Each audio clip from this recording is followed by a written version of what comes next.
A few weeks ago, my husband came home from work to find me curled up in a blanket on the couch. He asked if everything was all right. I assured him that it was, but that I was just recovering from a social outing with some friends. He understood right away because he's lived with me for a long time.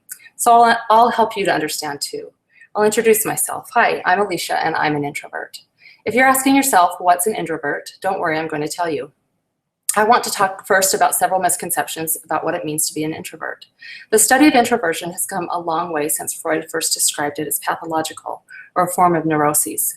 Since that time, scientists have come to understand that being introverted is not just an absence or a failed attempt at extroversion. It goes much deeper than that.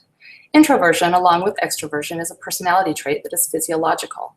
While it is true that introverts tend to be alone, or tend to prefer aloneness and will often avoid social settings, and that we mostly like to observe and to listen, that it does not mean that they are innately shy, stuck up, unenthusiastic, lacking in opinions, antisocial, bored, or that they don't have the capability of being the life of the party or having many friends.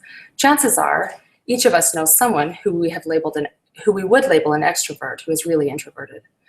A quote that I think sums up introverts says, "The funny thing about introverts is once they feel comfortable with you, they can be the funniest, most enjoyable people to be around. It's like a secret that they feel comfortable sharing with you, except the secret is their personality." As Sophia Dumming puts it in her book, The Introvert's Way, quote, "The things extroverts think are great fun, parties, group activities, chatting up strangers, aren't fun for us, which marks us as strange to many people. And sometimes well-meaning folks actually grab our arms and try to drag us into doing things that we don't think are fun. The hokey pokey, sing-alongs, bed and breakfasts. Sometimes we go to the theater and get stuck in our own personal hell that's called audience participation. We often attend parties out of a sense of obligation rather than with pleasure." End of quote. What makes a person an introvert is not that they can't do some of the things that extroverts do. It's that they don't enjoy it. I spent quite a lot of time thinking that maybe something was wrong with me. To explain, I enjoy my friends, but I don't seem to need to socialize nearly as often or as long as other people do. I rarely, if ever, have prompted a get-together. In fact, I go to a lot of social things, but secretly deep down, I most often would rather just be home. I have to mentally talk myself through going to an event where there will be a large group of people. I love to people watch, but I do not want to be the center of attention. I will go to great lengths to avoid the telephone or the doorbell. I feel worn out after social events and generally avoid them for a few days after that. It wasn't until I began to understand what it really means to be an introvert that I began to understand parts of my personality and why I am the way I am. So what makes an introvert an introvert?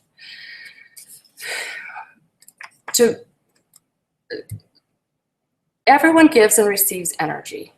Introverts make their own energy. Extroverts receive it from outside sources. And so to explain a little further, I'm going to show you a cartoon. Extroverted people up here, they gather their energy from outside sources. And as they socialize and are with other people, their energy grows and they feel good.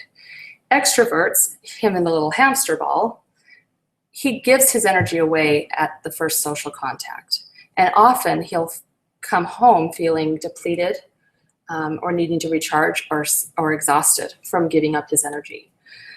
And this one says, because the energy is a limited resource, they tend to see extroverts as obnoxious predators out to steal their sweet, sweet energy juices. That's why they have the hamster ball of protection.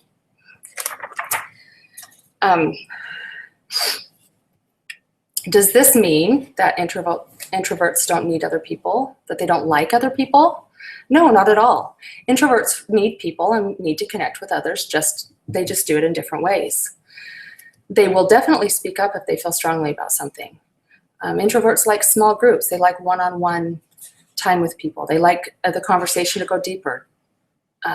Random chit-chat is kind of a horror for most introverts. They love self-disclosure. Introverts love to talk about themselves in the right setting and to have people talk about them. Introverts like intense, deep relationships and tend not to care for superficial ones. Here's a list of, or a little picture of several famous introverts.